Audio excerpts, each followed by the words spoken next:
আমি ছোট থাকতেই আমার মা মারা যায়। আমাকে মানুষ করার জন্য বাবা আরেকটি বিয়ে করে। আমি ছোট বড় সবাইকে আপনি করে ডাকতাম। আমার একটা সৎ ভাই ছিল। আমার সৎ ভাইয়ের চরিত্র তেমন একটা ভালো ছিল না। একদিন আমার সৎ ভাই আমাকে তার বন্ধুর বাসায় নিয়ে। তাহলে শুনুন আমার বাস্তব জীবনের গল্পটা। আমার নাম টিনা আক্তার। গরিব পরিবারের মেয়ে আমি। বাবা কৃষি কাজ করে, টিনা পড়ালেখায় অনেক ভালো, তাই পড়ানোর আগ্রহটা ও বেশি। টিনাকে পড়াতে চাই, তাই তো কষ্ট করে হলে ও ভার্সিটিতে ভর্তি হয়েছে। আজই গ্রাম থেকে এসেছে, এসেই এমন এক অবস্থায় পড়েছে। টিনা দেখতে অসম্ভব সুন্দর, অনেক নরম মনের, যখন তখন যাকে তাকে বিশ্বাস করে ফেলে। লেখাপড়া ছাড়া আর কোনো কিছু বুঝে না। গরিব হলেও অনেক আদরের টিনা সবার চোখের মণি। কিন্তু টিনার বাবার পক্ষে এত টাকা জোগাড় করা কষ্ট হচ্ছিল। কোথায় থেকে এত টাকা আনবে? মেয়েটার বড় ইচ্ছা কলেজে লেখাপড়া করে বড় কিছু হওয়ার।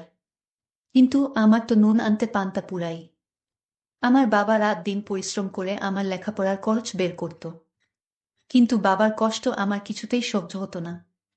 আমি বাবাকে বললাম, বাবা, আমার জন্য তোমার এত কষ্ট করতে হবে না। আমি লেখাপড়ার খরচ আমি নিজেই বের করতে পারবো। বাবা বলল, তুই কেমন পারবি? বাবা, তুমি কোনো চিন্তা করো না, শুধু আমার প্রতি দোয়া রাখো। আমি ভার্সিটিতে পড়ালেখা করব বাবা। এটা আমার স্বপ্ন। আমার একটা ছোট ভাই ছিল।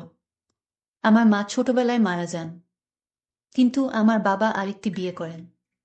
কারণ সংসারে রান্নাবাড়া করার মতো কোনো লোক ছিল না। আর তাই বাধ্য হয়ে বাবা বিয়েটা করল। আমার ছোট মাও আমাকে খুব ভালোবাসেন, নিজের মায়ের মতো আমিও দেখি। কিন্তু আমার একটা ছোট ভাই ছিল, তার নাম জিসান। সে লেখাপড়ায় খুবই কাঁচা। লেখাপড়া না করে সারাদিন আড্ডা মারে বন্ধুদের সাথে। লেখাপড়ার প্রতি তার কোনো আগ্রহ নেই।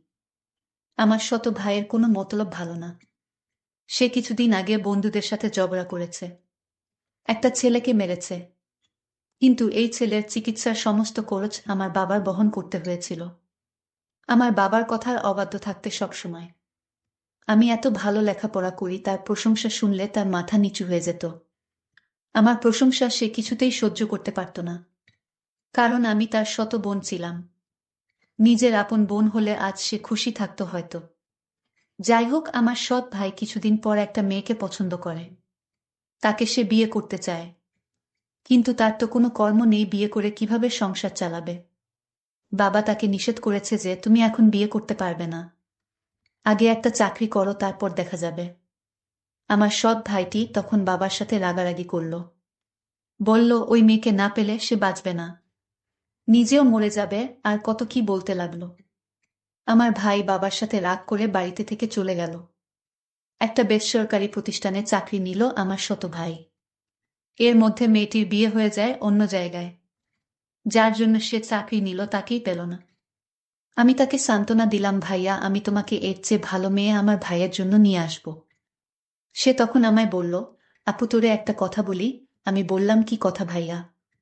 জিসান বলল, আমি তোর লেখাপড়ার সমস্ত খরচ আমি দিব। আমি তোর স্বপ্ন পূরণ করব।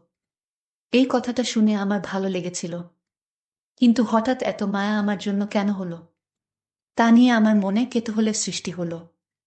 আমি বললাম, ভাইয়া থাক, তোমার কষ্টের টাকা দিয়ে আমার লেখাপড়া করতে হবে না। ভাইয়া তখন বলল, তাহলে তুই আমাকে পর ভাবিস। আমি তার উত্তরে বলেছিলাম, পর ভাববো কেন, তুমি তো আমার ভাইয়া। কিন্তু আমার খুব স্বপ্ন ছিল কলেজে লেখাপড়া করার। আর তাই রাজি হলাম ভাইয়ার কথায়। ভাইয়া বলল, তুমি রাজি হয়েছ, আমার টাকায় লেখাপড়া করবে। তবে আপু, আমার একটা কথা তোমার শুনতে হবে। আমি বললাম, কি কথা শুনতে হবে? তখন সে বলল, পরে বলবো। তবে আমি যা বলি তাই তোমার শুনতে হবে আপু। আমি বললাম, ঠিক আছে, আগে কলেজে ভর্তি হওয়ার টাকা দাও, তারপর দেখি। তখন আমার ভাইয়া ভার্সিটিতে ভর্তি হওয়ার জন্য টাকা দিল। আমি কলেজে ভর্তি হলাম। আমার এত ভালো লাগছিল, আমি লেখাপড়া করব, ভালো একটা চাকরি করব। আমি ভার্সিটিতে যেদিন প্রথম পা রাখলাম, আমি এত বড় ভার্সিটি দেখে অবাক হয়ে তাকিয়ে দেখছে, আর ভাবছে এত বড় ভার্সিটিতে পড়ব। আমি চারপাশে দেখছে, আর খুশি মনে হাঁটছে। কত ছাত্র ছাত্রী ঘুরে বেড়াচ্ছে আশেপাশে, বড় বিল্ডিং। রাস্তা দিয়ে হেঁটে যাচ্ছে আর স্বপ্নের রাজ্যের কথা ভেবে চলেছে। একটু পর পর চোখের চশমাটা ঠিক করছে, এটা টিনার একটা অভ্যাস ধরতে গেলে।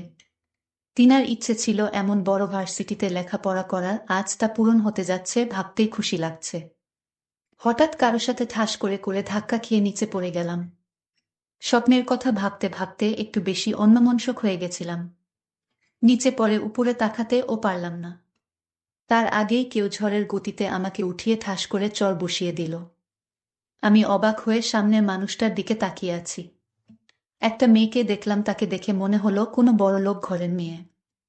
সে আমাকে বলল, তোর তো সাহস কম না, আমাকে ধাক্কা দিস আমাকে। আরো কয়েকটা ছেলে মেয়ে ছুটে এলো মেয়েটার কাছে। সুরমা, কি হয়েছে রে? এই মেয়েটার জন্য আমি পড়ে গেছিলাম, ওর সাহস কি করে হলো আমাকে ধাক্কা দেওয়ায়?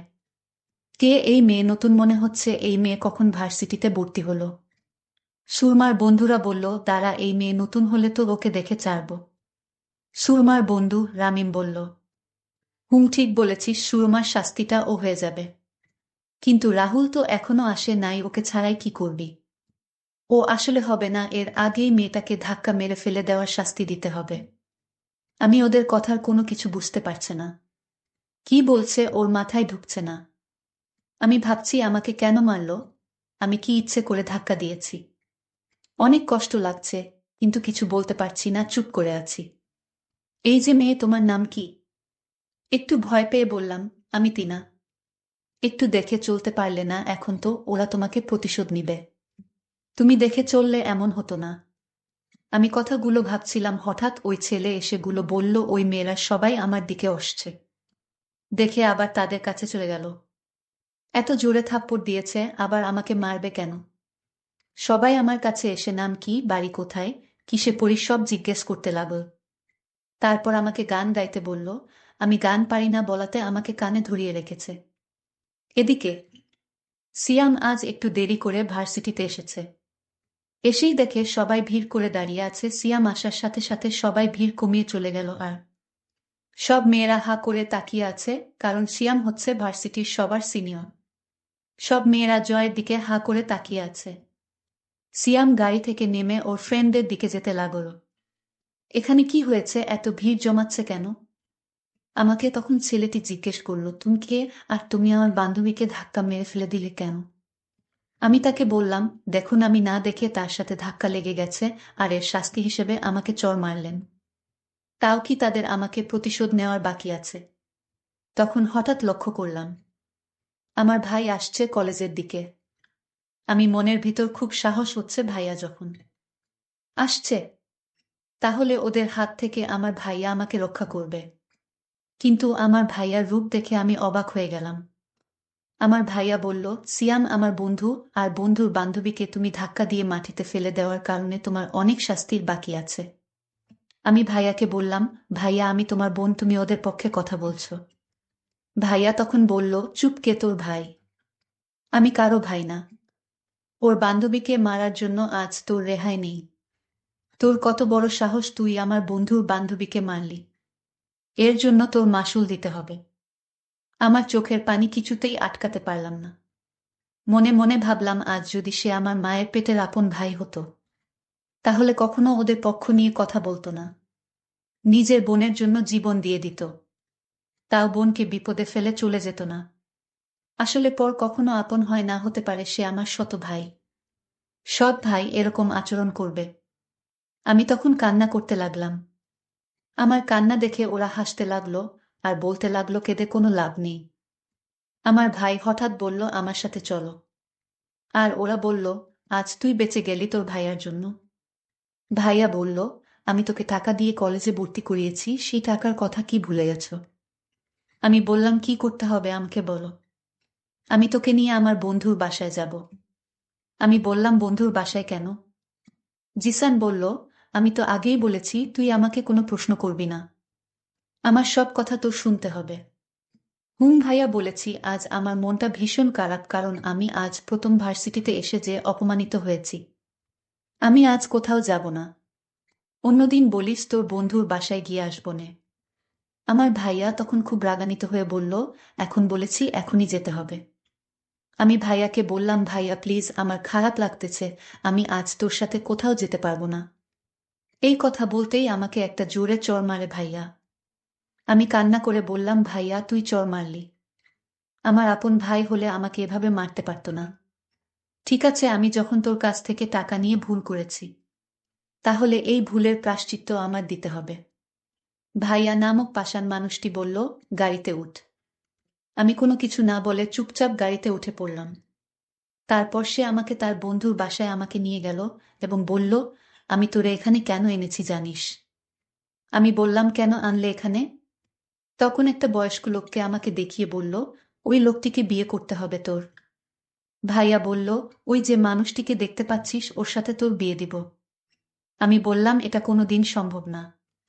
ভাইয়াকে বললাম, ভাইয়া আমার একটা পছন্দ আছে, আর সেই পছন্দের উপর তুই জোর চালাতে পারিস না। ভাইয়া তখন বলল, বসে বসে আমার বাবার সব টাকা শেষ করেছিস তুই। আমার বাবা আমাকে তেমন একটা ভালোবাসে না, শুধু তোর জন্য। আর তাই তোকে আর সহ্য হচ্ছে না। তোর জন্য আমি বাবা আমার প্রতি তেমন নজর রাখে না, ভালোবাসে না, শুধু তোর কথা ভাবে। তাই আমি মনে মনে ভেবেছি তোকে ওই লোকটার সাথে বিয়ে দিয়ে দিব। লোকটা অনেক টাকার মালিক। একটু বয়স বেশি আর কি। বয়স বেশি হলে সমস্যা কি?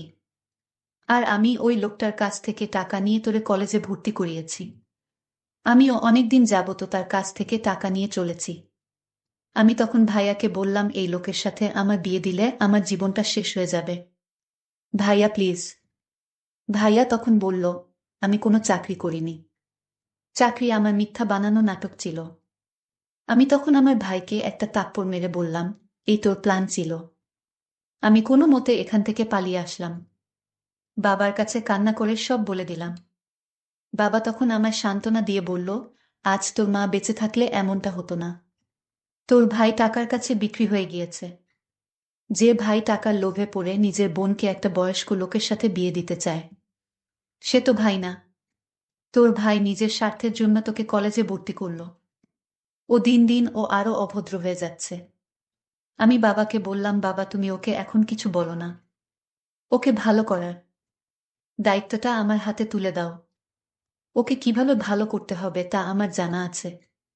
আজ যদি আমি ওর আপন বোন হতাম তাহলে আমার সাথে এই নাটকটা করতে পারত না। বন্ধুরা, সময়ের স্বল্পতার কারণে আজকের গল্পটি শেষ করতে পারিনি, এই জন্য সবার কাছে আন্তরিকভাবে দুঃখিত। এর পরের পার্ট আগামীকাল আপলোড দেওয়া হবে। সেই পর্যন্ত সবাই ভালো থাকবেন, ধন্যবাদ।